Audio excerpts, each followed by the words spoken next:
Assalamualaikum warahmatullahi ta'ala wabarakatuh. Good afternoon to each and everyone.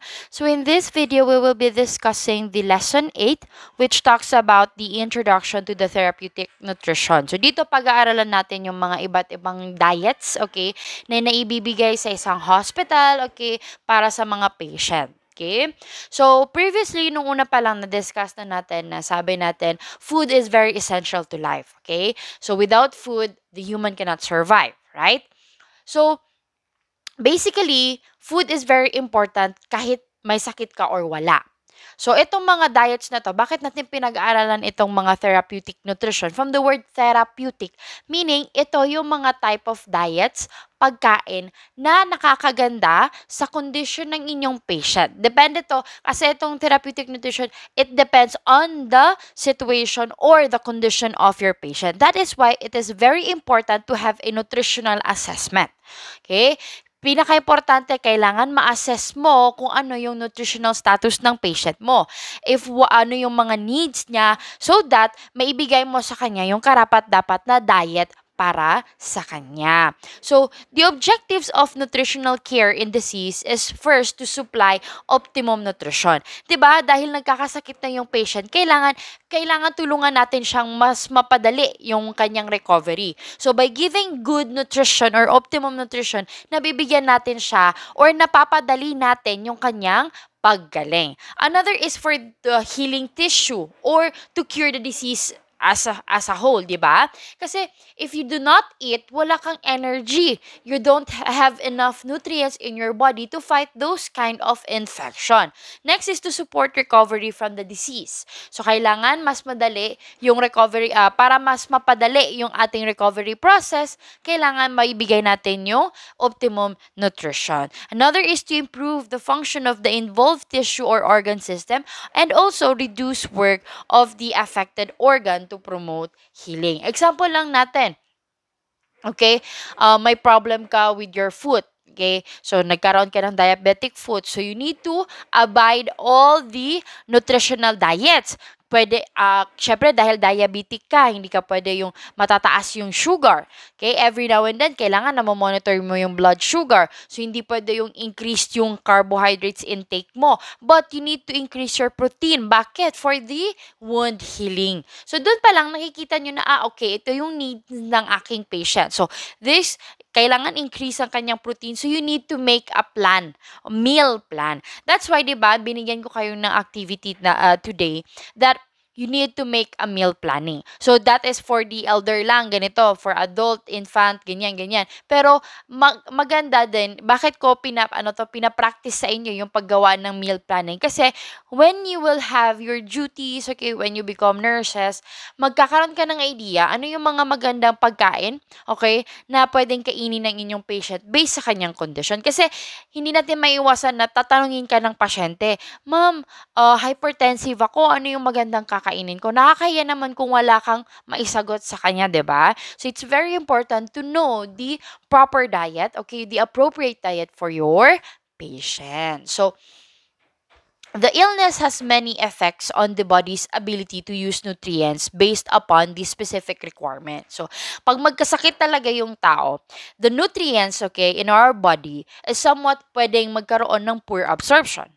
So, pag hindi ma-absorb ng maayos yung nutrients, syempre, mawawalan ka ng ability to fight all the infection, to fight the diseases. That's why, kailangan, okay, maganda yung nutrients na ipapasok sa pagkain mo. Kasi nga, dahil inapektuhan yung, inapektuhan ng sakit na yan, yung katawan mo, dapat ikaw din, ninourished mo yung katawan mo ng enough and appropriate nutrients. Okay? So, a sick person faces added problems related to meals because sometimes we experience loss of appetite, meaning wala kang ganang kumain pag nagkakasakit ka. 'Di ba? Nakakatawa pa minsan pag tatanungin ka ng parents mo, anong dahil na-hospital ka or nagkasakit ka, tatanungin ka ng mga parents mo, anong gusto mong kainin? Wala kang masabi. Okay? Kasi, usually, nawawalan tayo ng panlasa or somewhat nawawalan tayo ng ganang kumain. So, baliktad, 'di ba? Tinatanong ka nila pag may sakit ka na, pero pag wala kang sakit, hindi ka tinatanong. Okay, so that's interesting na mga happenings during a person is weak or sick. Okay? So, the responsible of the nurse, especially in this for this therapeutic nutrition. So the nurse is usually the first person who sees the patient's feeding problems. 'Di ba? Kasi ikaw yung first na mag-integrate or magtatanong sa kanya. So kaya nga in assessing, so doon pa lang malalaman mo yung mga feeding problems niya. So the nurses have the direct communication with your patient. That is very important. Kaya without the nurses, hindi ma-assess ng maayos kasi usually naman ang mga nutritionists hindi nakikipag-usap sa mga patients. The nurse itself, okay, the nurse assesses the condition of the patient if he or she has feeding problems, and then i-relay niya sa doctor, and then si doctor sasabihin niya, okay, ito yung case ng aking patient, nutritionist, give the diet that is appropriate for hypertensive patient, give the diet that is appropriate for diabetic patient, give a diet that is appropriate for having heart diseases. So doon na nade-divide yung task once na yung patient, or I mean the nurse, have already assessed properly the patient. Okay, so the nurse should immediately forward the diet descriptions to the dietary department once na magkaroon na ng final diagnosis yung inyong doctor, and at the same time makonfront niya or makausap niya yung nutritionist or the one that is assigned in the nutritional department. So we have here the diet therapy, okay? 'Di ba we have intravenous therapy. 'Yun yung pagbigay ng ating dextrose. So meron din tayong tinatawag na diet therapy. So it's very important that we need to we give an appropriate diet that is essential for the health of your patient. So, an appropriate diet is essential in the total care plan developed for every patient. It usually supplements medical and surgical care. Sometimes it is the specific treatment for the disease. Kasi may mga sakit, okay, or especially yung mga metabolic disorders na kailangan watch out ka sa certain na food na kinakain mo. For example lang, celiac disease, so hindi ka pwede kumain ng mga increase yung kanyang lactose. Ganyan, kasi pwedeng may lactose intolerance kasi yung mga ganong part na kung sometimes sila pa yung nakaka-cure nung sakit mismo. So the diet therapy accomplishes one or more of these aims. First is to maintain normal nutrition. Okay, this is nutrition, sorry. Okay, normal nutrition. Next, to correct nutritional. Bakit yan? Nagkakaroon na typo. To correct nutritional deficiency, especially kung may mga lack or kulang na mga nutrients sa inyong katawan. Another is changes body weight. Okay, 'di ba, when you assess the patient, you need to check, 'di ba, the first initial assessment mo na nurse sa inyong patient, you need to check the weight of the patient. Bakit? Para ma-assess mo na yung the day na confined siya, pwede mong i-compare sa day na lalabas siya kung meron bang improvement. Next is to adjust the body's ability to use one or more nutrients, and lastly, permits maximum rest to the body or an organ. So yan ang ating diet therapy. So, ano yung mga standard hospital diet? So, ito, isa-isahin natin yung mga diets na usually binibigay in a hospital setting. First, we have liquid diets. So, dalawang klase meron tayo sa liquid diets. It's either clear liquid diet or full liquid diet. So, meron silang difference. Kahit kung liquid, from the word liquid, tubig, okay? So, first is the clear liquid diet. So, this is used for 24 to 48 hours after acute diarrhea or surgery. Sample lang natin yung nag-undergo ng stomach surgery, okay? Nagkaroon ng, kung parang pag yung surgery, yung tipong surgery na yan, okay, is mostly affected yung ating abdominal region. So, we need to give after, 24 to 48 hours following the surgery, binibigyan natin sila ng clear liquid diet. So, the primary purpose of this diet is to relieve thirst and to help maintain water balance. Broth provides sodium, and broth and fruit juices contributes to potassium. So, ano yung pwede nating ibigay pag meron tayong clear liquid diet? We have clear water, clear sodas, plain gelatin, honey, ice pops without bits of fruits or fruit pulp. Parang as in, wala talagang ibibigay na solid food, okay? Tea or coffee without milk and cream. Again, so yan yung ating clear. So from the word clear, klaro, walang kwan dyan. Example lang natin yung milk tea na yan, hindi yan siya clear liquid diet kasi that is a full liquid because it has milk, okay? And cream. So for full liquid diet, it includes foods that liquefy at body temperature. This is used for stomach irritation, fever, nausea and vomiting for people unable to chew, swallow, or digest solid foods. It is high in fat, calcium, and low in fiber. So you can also add protein, okay, para sa full liquid diet, and usually high in lactose. So ano yung mga para saan to? Saan to indicated? It is usually used, okay, for acute infections and fever of short duration and for patients who are too ill to chew. Okay, so example lang natin, hindi mo kayang ngumuya ng mga solid food, so pwedeng ibigay sa'yo yan. So ito yung mga pwede natin, mga lugaw, yan. Example lang natin, the porridge, the lugaw, or champorado, yan siya. So it may be ordered as a first progressive from the clear liquid diet following the surgery. So pwedeng after clear liquid diet, punta ka naman next, okay, full liquid diet.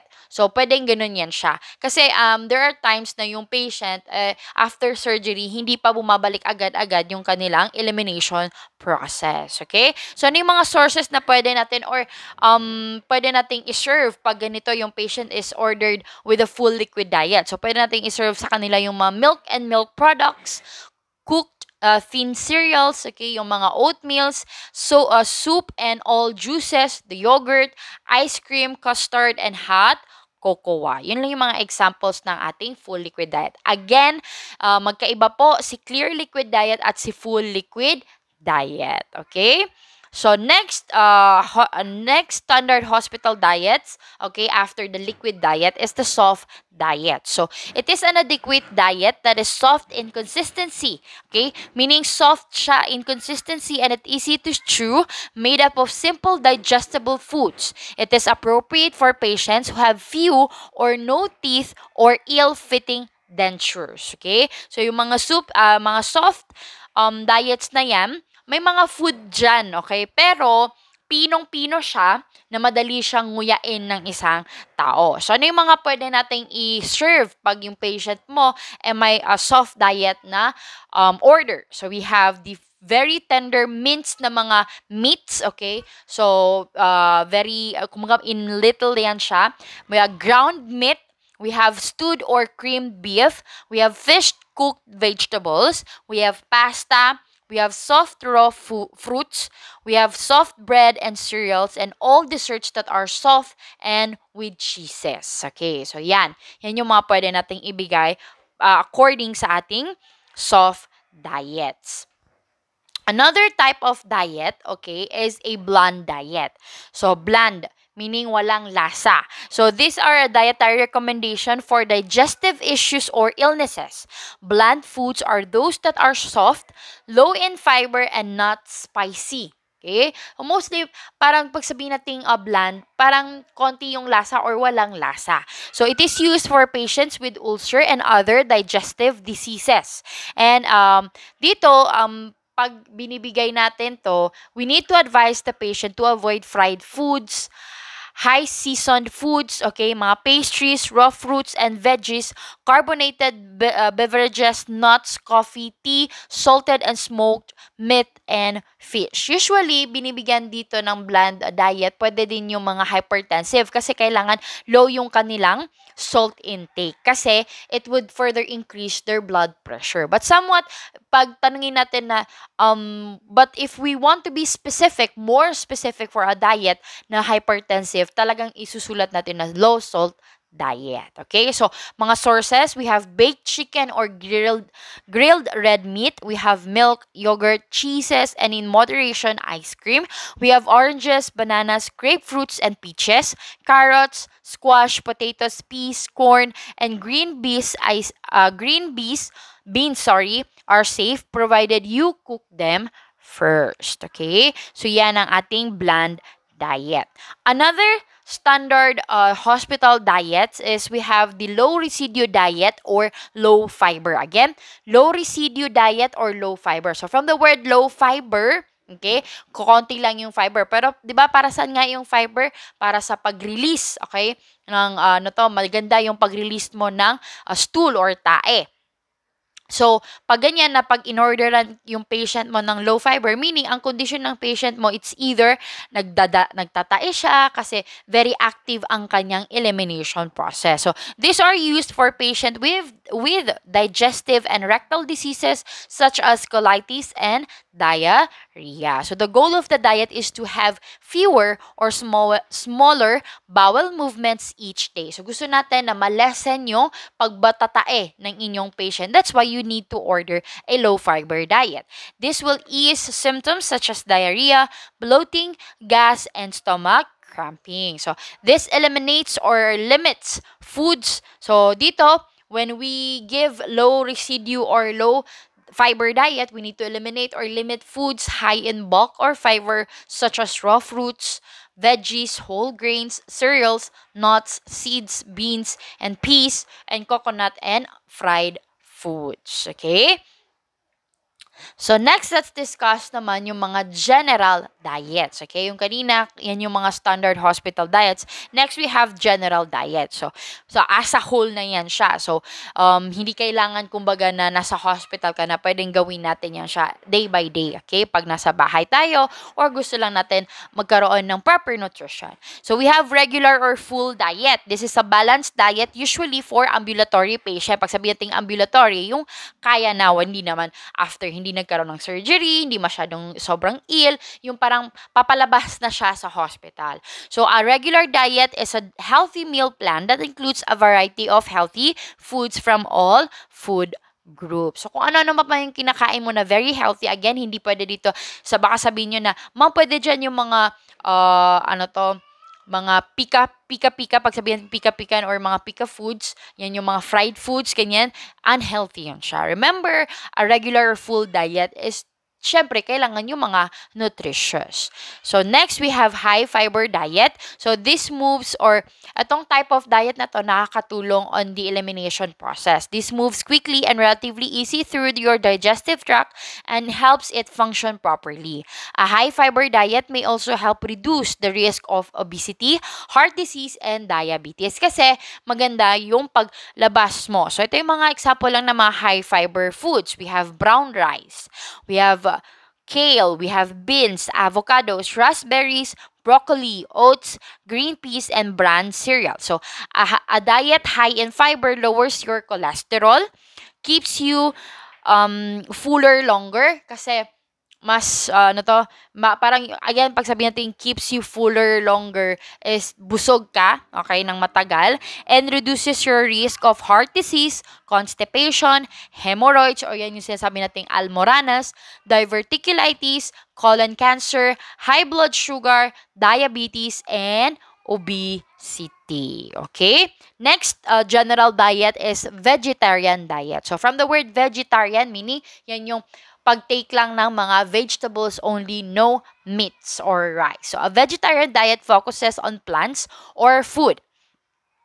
This includes fruits, vegetables, dried beans, peas, grains, seeds, and nuts. So, there is no single type of vegetarian diet. Instead, vegetarian eating patterns usually fall into following groups. It's either, may mga groups itong vegetarian diet. First is the vegan diet. Pag sabihin natin vegan diet, this excludes, so walang meat and animal products. Pag sabihin naman natin lacto-vegetarian diet, this includes plant foods plus dairy products such as mga milk, cheese, butter, and lastly, we have lacto-ovo-vegetarian diet. This includes both dairy products and eggs. Okay? Pati yung itlog kasama.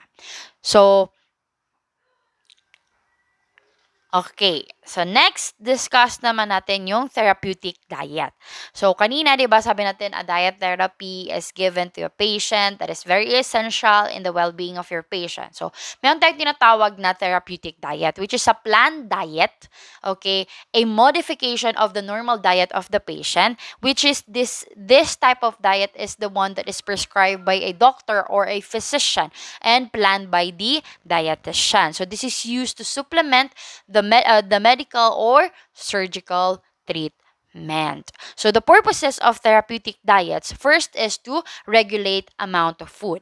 So kailangan nare-regulate natin yung mga ini-intake nating food and yung lahat ng bawal sa atin naiiwasan natin. Another is to assist body organs to maintain normal function, and lastly, to aid in digestion.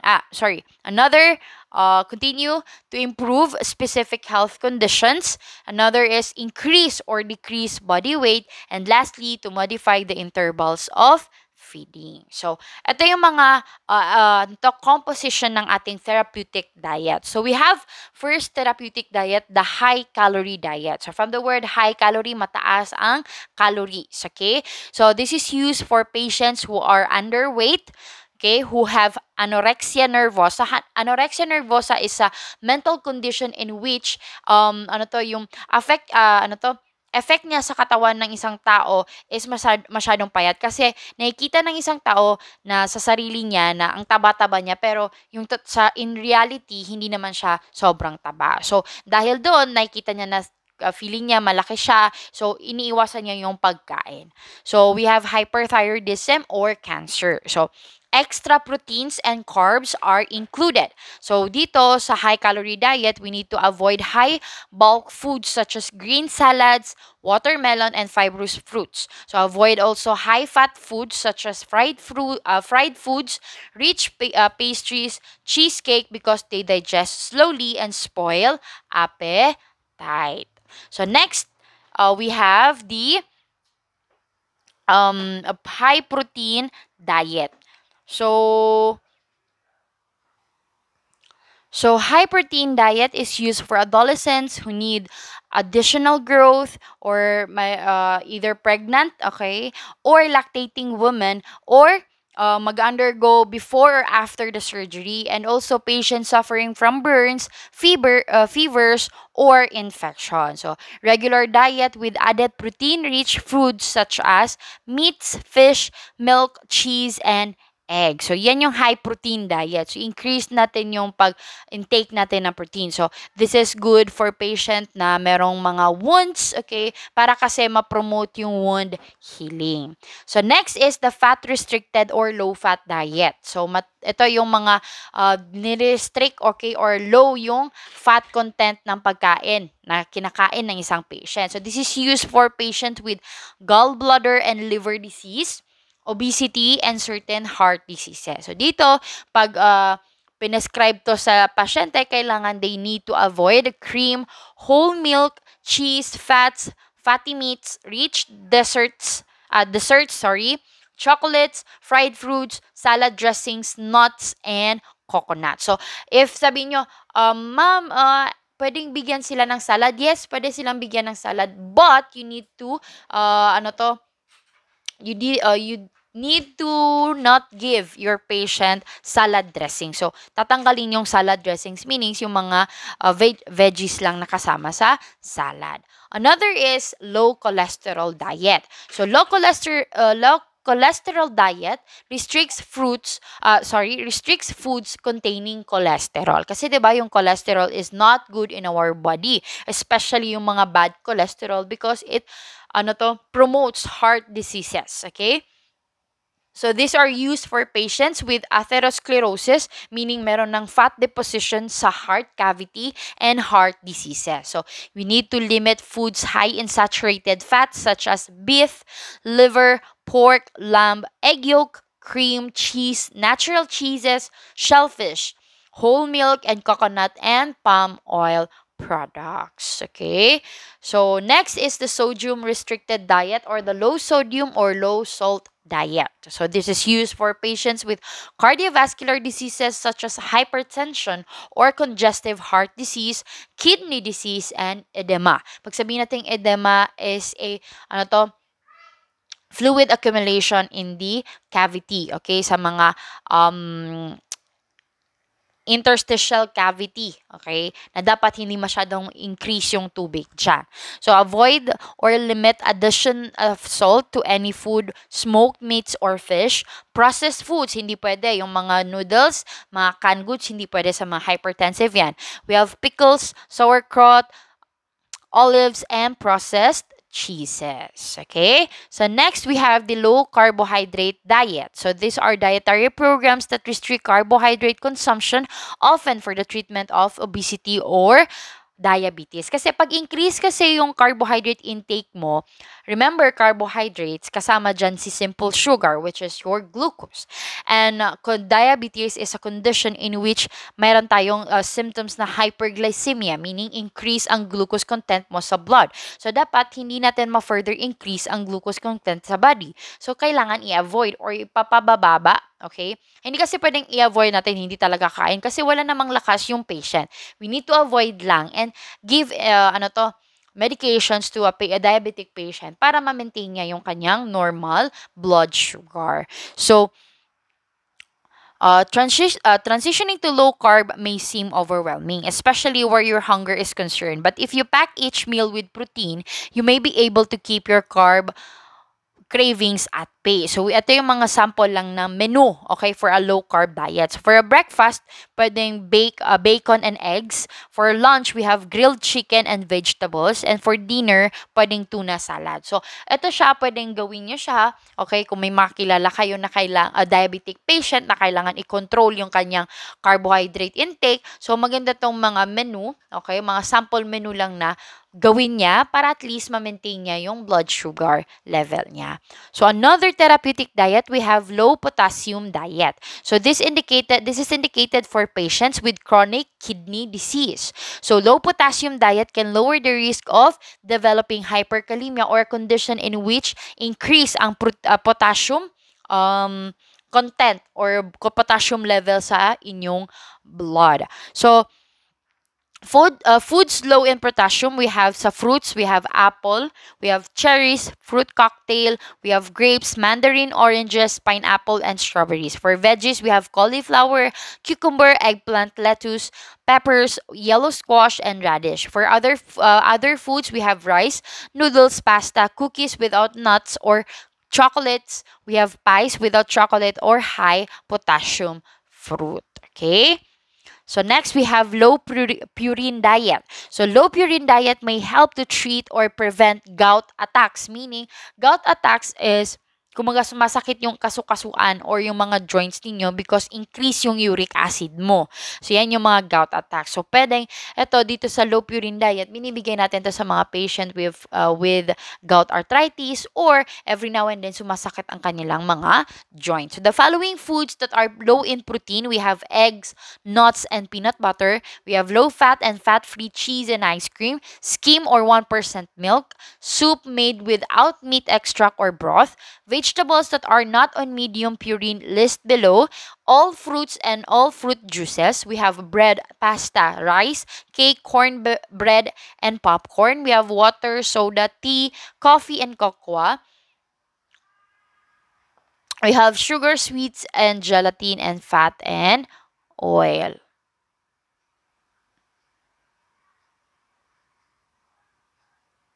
Okay? So, I think that ends my discussion for therapeutic nutrition and therapeutic diet. So, I hope you have learned the different diets. Actually, madami pa naman yung diets. You can research on that. That's why I gave you an activity for this day to research on different types of diet. Kasi, syempre, sa dami ba naman ng condition dito sa, or mga sakit or illnesses na nangyayari day by day, okay? And depending on the different, di ba, ang dami nating differences per individual. Remember that the diet is very specific to the condition of the patient. So, dun pa lang pwede nating ma-assess yun siya. So, kung ano yung mga needs ng ating patient, pwede lang doon tayo magbe-base. So, example lang nitong mga diets na binigay ko is somewhat parts or mga ilan sa mga types ng madami-daming type of diet dito sa mundo. Okay? So, I think that, I hope you have understood the topics that have been discussed. Again, please to study lesson 6, 7, and 8 for our semifinal exam. So good luck and God bless. Thank you and wassalam.